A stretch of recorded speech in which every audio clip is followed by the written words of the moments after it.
What happens when an organization tries to take away and change the way music has been distributed? Do riots occur? Do men and women take up arms against this organization? My name is Jeff Wood, and I will be talking to you about an organization that tried to put a system on the freedom of making music.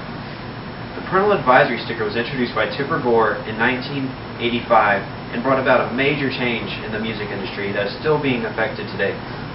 After researching this topic, I'm going to discuss the actions taken by the PMRC that brought their goals to fruition. I would hope that this speech helps you to realize why music has gotten this stamp that bars children under 17 from purchasing explicitly labeled albums. Let's look at the history of this organization and why it was constructed.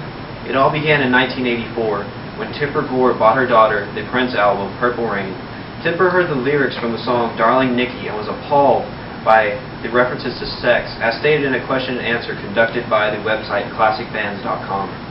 Tipper then began to research artists and began to dissect their musical works for similar topics.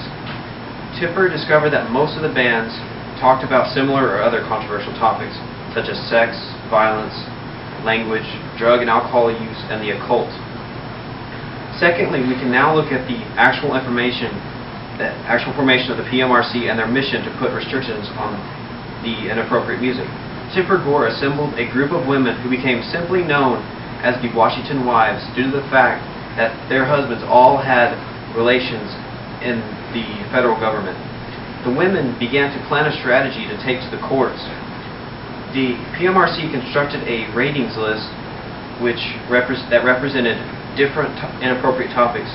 This list of letters was used as a starting ground to take to the RIAA, or the Recording Industry Association of America, as a voluntary measure to put guidelines on music, similar to the system that the MPAA implements on movies.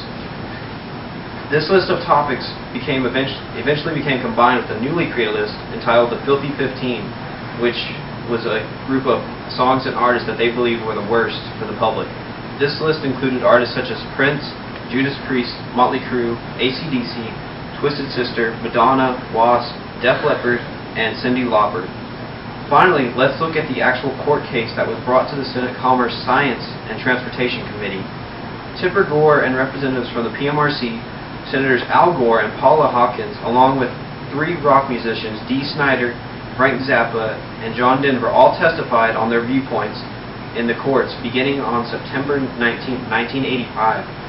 The National PTA Vice President for Legislative Activity, Millie Waterman, proposed that the letter R be printed on all albums that were with explicit lyrics. The Parental Advisory sticker was agreed upon on November 1st, 1985, before the court's hearing had even ended, as cited on the website KnowledgeRush.com. The RIAA agreed to put the sticker on albums, but only on albums that they decided were inappropriate. Notable bands that were against this sticker included Metallica, Megadeth, Quiet Riot, Anthrax, Rage Against the Machine, and Wasp. The sticker was also not the descriptive sticker we see today. It was just a circle that said inappropriate content for children. The modern sticker we now see today wasn't implemented until 1994. And in conclusion, the Parental Advisory sticker brought about one of the biggest changes in music in the music industry in 1985, and its effects are still being seen even today. But as stated in a quote by Tipper Gore in an NPR.org article, the sticker was not intended to be an infringement on the First Amendment, like most musicians assume.